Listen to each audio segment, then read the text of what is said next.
आज का टॉपिक है कॉपी कंस्ट्रक्टर। और इसके पहले हम लोगों ने डिफॉल्ट कंस्ट्रक्टर और पैरामीटराइज्ड कंस्ट्रक्टर को पढ़ा।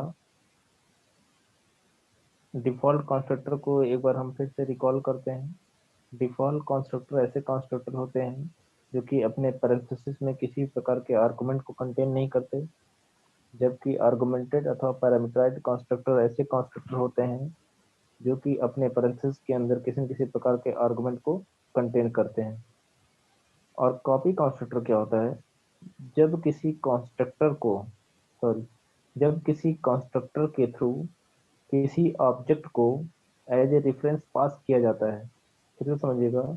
जब किसी कंस्ट्रक्टर के थ्रू हम किसी ऑब्जेक्ट को एज ए आर्गुमेंट अथवा एज ए रेफरेंस पास करते हैं तो उस टाइप के कंस्ट्रक्टर को हम लोग बोलते हैं कॉपी कंस्ट्रक्टर।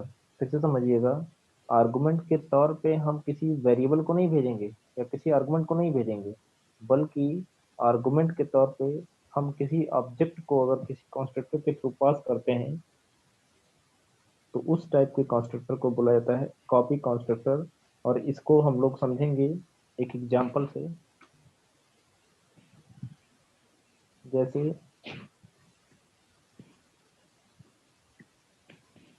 मैं एक हेडर फाइल बना दिया है एज इंक्लूड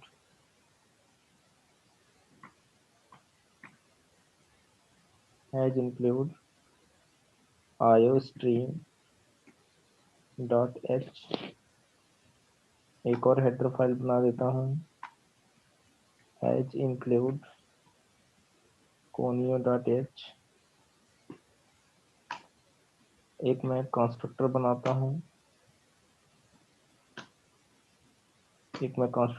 हूँ जिसका नाम है कॉपी कंस्ट्रक्टर। सॉरी, एक मैं क्लास बनाया जिसका नाम है कॉपी। अब इसके अंदर हम कुछ मेंबर वेरिएबल को डिफाइन कर देते हैं। जैसे मैंने एक मेंबर वेरिएबल डिफाइन कर दिया ए नाम का, जो कि इंट टाइप का है। और इसके पब्लिक सेक्शन में हम कुछ कंस्ट्रक्टर को डिफाइन कर देते हैं। पब्लिक सेक्शन में मैंने डिफाइन कर दिया एक मैं एक पब्लिक सेक्शन में मैं एक आर्गुमेंटेड कंस्ट्रक्टर पहले बनाता हूँ।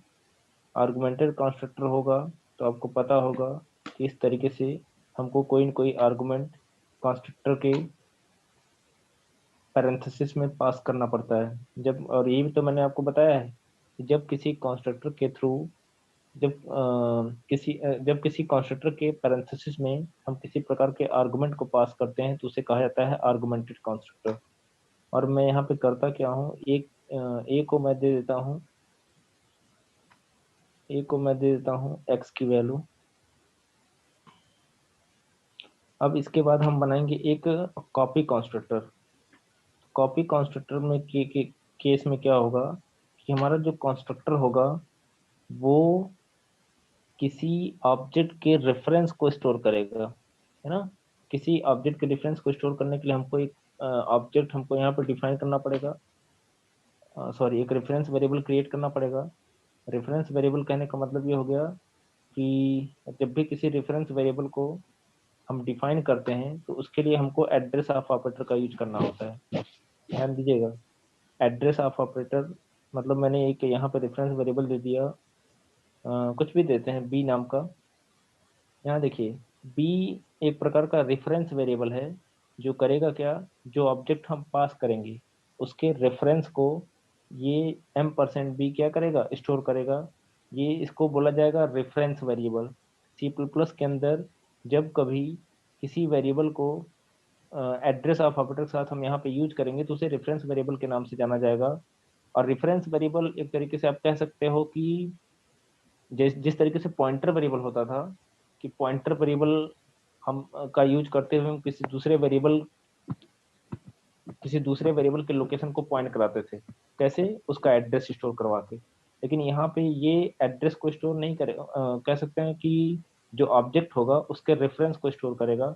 और रेफरेंस वेरिएबल क्या होता है इसको हम आगे डिटेल में पढ़ा देंगे। अभी फिलहाल ये रेफरेंस वेरिएबल को इतना समझिए कि ये क्या करेगा, जो हम ऑब्जेक्ट पास करेंगे। जैसा कि मैंने बताया कि कॉपी कंस्ट्रक्टर में हम क्या करते हैं कि कंस्ट्रक्टर के थ्रू ऑब्जेक्ट को ही पास करते हैं। तो जब ऑब्जेक्ट को पास करेंगे उसका रेफरेंस यहाँ पे आएगा, और उसको रेफरेंस कराने उसके रेफरेंस को स्टोर करने के लिए हमको रेफरेंस वेरिएबल की जरूरत पड़ेगी। और रेफरेंस वेरिएबल को हम लोग डिफाइन कैसे करते हैं, एड्रेस ऑफ ऑपरेटर और उसके बाद वेरिएबल का नाम। जैसे पॉइंटर वेरिएबल को हम डिफाइन करते थे एस्ट्रिक साइन लगा के, फिर वेरिएबल का नाम, और फिर वहां से हम एड्रेस को पास करते थे। यहाँ इस केस में क्या होगा कि हम ऑब्जेक्ट को पास करेंगे, और उस ऑब्जेक्ट का जो रेफरेंस होगा इस रेफरेंस वेरिएबल में हम क्या करेंगे, स्टोर कराएंगे। अब क्या करेंगे हम, अब हम यहाँ पे लिखते हैं ये जो बी है इसके अंदर क्या आया होगा, इसके अंदर ये एक तरीके का कह सकते हैं रेफरेंस वेरिएबल है, तो इसके अंदर ए का रेफरेंस मौजूद होगा। जो हमारा मेंबर वेरिएबल है इसका रेफरेंस मौजूद होगा। इसकी वैल्यू को हम ट्रांसफर करेंगे किसमें, ए में। ए असाइनमेंट बी डॉट ए। यहाँ पे बी डॉट ए का मतलब क्या है कि जैसा कि बी डॉट ए का मतलब अभी हम थोड़ी देर में आपको बताते हैं, क्योंकि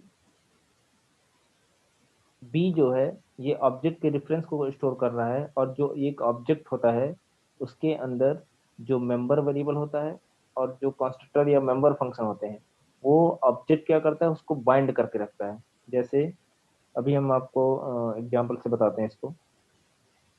तो हमने अभी फिलहाल इतना आप समझिए कि यहाँ पे एक कॉपी कंस्ट्रक्टर है। कैसे पता, क्योंकि यहाँ पे हमने रेफरेंस वेरिएबल का यूज किया हुआ है।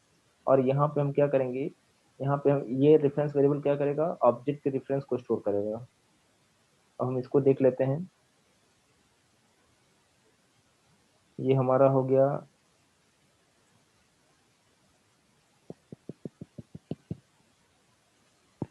ये हमारा हो गया आर्गुमेंटेड कंस्ट्रक्टर। ये हमारा हो गया कॉपी कंस्ट्रक्टर। अब हम यहाँ पे इसकी बॉडी को क्लोज करते हैं। अब यहाँ पे मैंने क्या किया, क्लास की बॉडी को क्लोज कर दिए। अब हम मेन फंक्शन बनाते हैं, int main, sir. Int main. और इसके अंदर मैं फंक्शन डिफाइन कर देता हूँ clr फंक्शन को। सर कुछ पूछना है। अब मैं क्या करता हूँ, यहाँ पे एक ऑब्जेक्ट बनाता हूँ। तो आपको पता है कि ऑब्जेक्ट बनाने के लिए क्या करना पड़ता है, क्लास का नाम लिखते हैं, स्पेस लिख के ऑब्जेक्ट का नाम लिखते हैं, और यहाँ से हम कोई वैल्यू पास कर देते हैं। जैसे मान लीजिए 100 पास कर दिया। अब ये कॉन्स्ट्रक्टर क्या करेगा, ये देखिए ये एक प्रकार का आर्गुमेंटेड कॉन्स्ट्रक्टर है जहाँ से 100 पास हुआ है। तो अब होगा क्या, ये कॉपी क्लास के अंदर उस कॉन्स्ट्रक्टर को सर्च करेगा जिसके अंदर हमने इंटीजर टाइप का आर्गुमेंट बना रखा होगा। तो अब देखिए पहला वाला कंस्ट्रक्टर में अगर ध्यान से देखें, यहाँ पे हमने एक आर्गुमेंट बनाया है जो कि इंट टाइप का है। इसका मतलब ये हो गया कि ये जो 100 पास होगा ये कहाँ पे आके रिसीव होगा, इस एक्स में, मतलब उस कंस्ट्रक्टर के अंदर जाके रिसीव होगा जिसके अंदर इंटीजर टाइप का आर्गुमेंट बना के रखा गया है। वैसे अगर ध्यान से देखिए तो ये भी एक कंस्ट्रक्टर ही है, लेकिन ये कंस्ट्रक्टर नहीं इन्वोक होगा। क्यों नहीं इन्वोक होगा, क्योंकि इसके अंदर जो हमने आर्गुमेंट बनाया हुआ है वो रेफरेंस वेरिएबल है, जबकि यहाँ से हम वैल्यू क्या पास कर रहे हैं, इंटीजर। ये उसी कॉन्स्ट्रक्टर को कॉल करेगा जिसके अंदर इंटीजर टाइप का आर्गुमेंट बना के रखा गया होगा। तो यहाँ से 100 पास होगा, वो 100 किस में चला जाएगा, एक्स में। अब एक्स की वैल्यू हम दे देंगे किसको, ए को, जहाँ पे हम ए की वैल्यू को हम डिस्प्ले करा लेंगे। एक फंक्शन बनाते हैं मेंबर फंक्शन, वाइड डिस्प नाम का।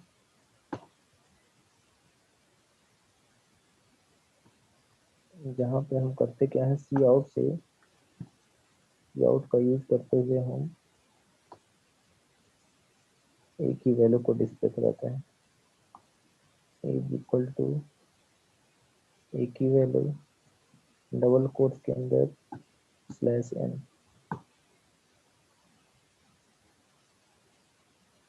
अब क्या करेंगे, जब ओबी डॉट डिस्प करेंगे, ओबी डॉट डिस्प करेंगे, ओबी डॉट डिस्प करेंगे तो होगा क्या, यहाँ से देखिए, जब ओबी डॉट डिस्प करेंगे, ये डिस्प वाला मेथड कॉल होगा, जहाँ पे ए की वैल्यू प्रिंट होगी, तो ए की वैल्यू प्रिंट होगी तो उस केस में आएगा 100। अब हम क्या करते हैं, कॉपी कंस्ट्रक्टर को डिजाइन, कॉपी कंस्ट्रक्टर को हमने भी क्रिएट किया हुआ है तो इसको भी हमको रेफरेंस भेजना पड़ेगा।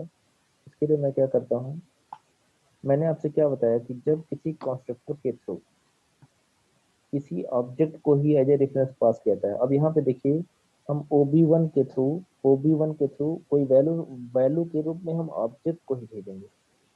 देखिए यहाँ पे देखिए, हम ओबी ओबी ओबी क्या है, ऑब्जेक्ट का नाम है। इसके पहले देखिए मैंने क्रिएट किया हुआ है। मैंने आपसे क्या बताया कि जब किसी कंस्ट्रक्टर के थ्रू किसी ऑब्जेक्ट को एज ए आर्गुमेंट पास करेंगे, उस टाइप के कंस्ट्रक्टर को वो कहा जाता है कॉपी कंस्ट्रक्टर। तब यहाँ से देखिए, ओबी जब पास होगा तो ओबी का मतलब क्या पास हो रहा है, ओबी का मतलब ये हो गया कि ओबी के अंदर खाली ओबी नहीं है, ओबी के अंदर आपका ए छुपा हुआ है, ओबी के अंदर आपका ए छुपा हुआ है। तो और ए ही नहीं, उसकी वैल्यू भी है। हम इसको डायग्राम के माध्यम से अगर समझें तो ज्यादा और क्लियर होगा।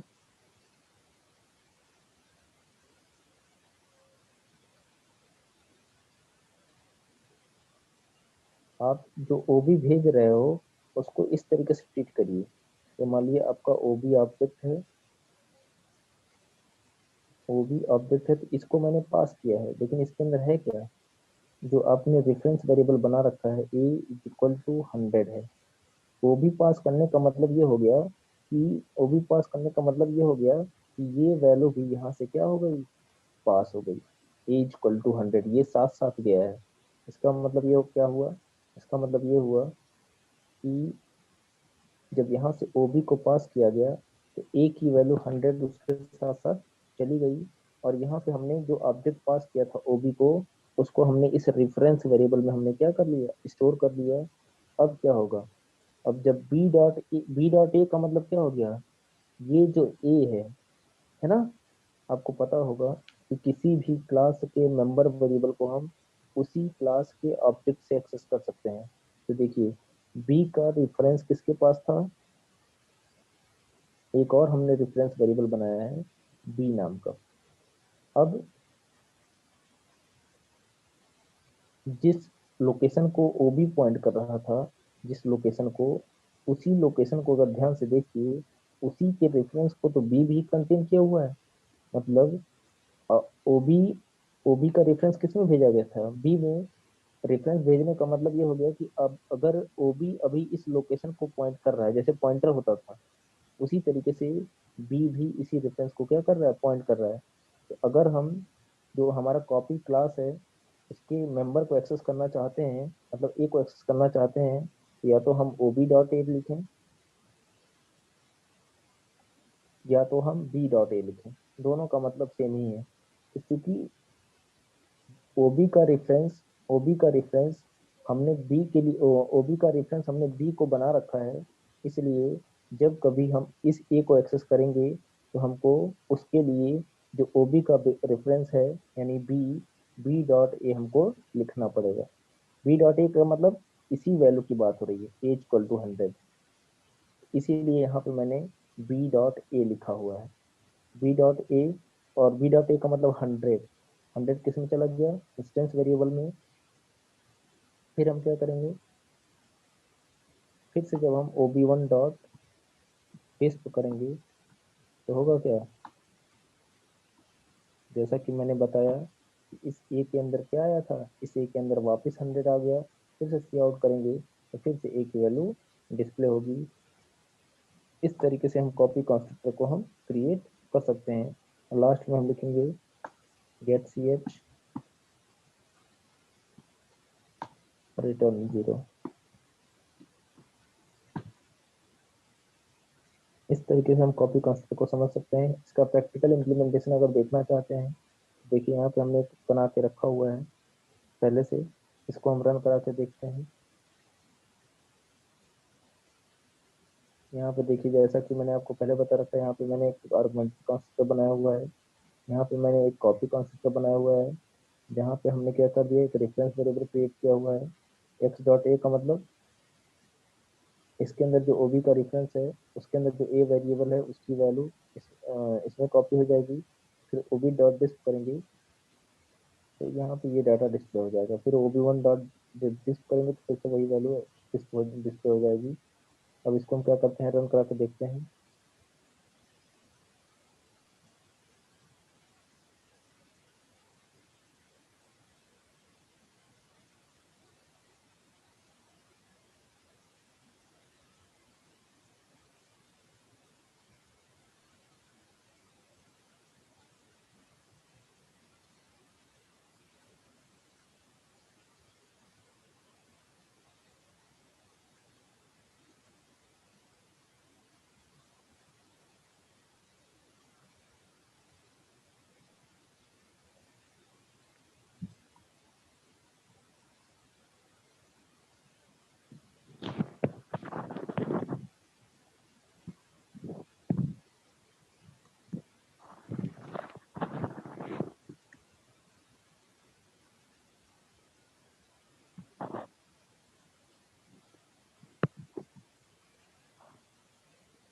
इस तरीके से रन कराएंगे तो देखिए 2 बार 30 आया है। यहाँ पे हमने वैल्यू 100 ना पास करके 30 पास किया था। एक बार जो फर्स्ट टाइम 30 आया है वो आपका ओबी का वैल्यू, जब हमने ओबी ओबी ऑब्जेक्ट को से डिस्प को कॉल किया था।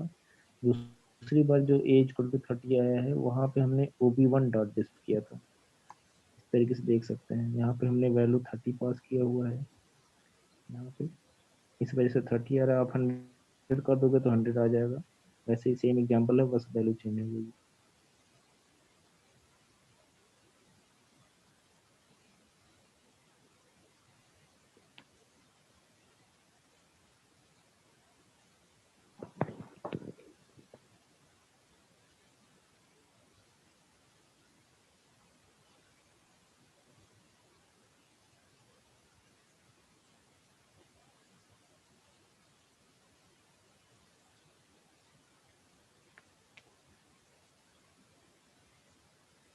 इसको देख सकते हैं।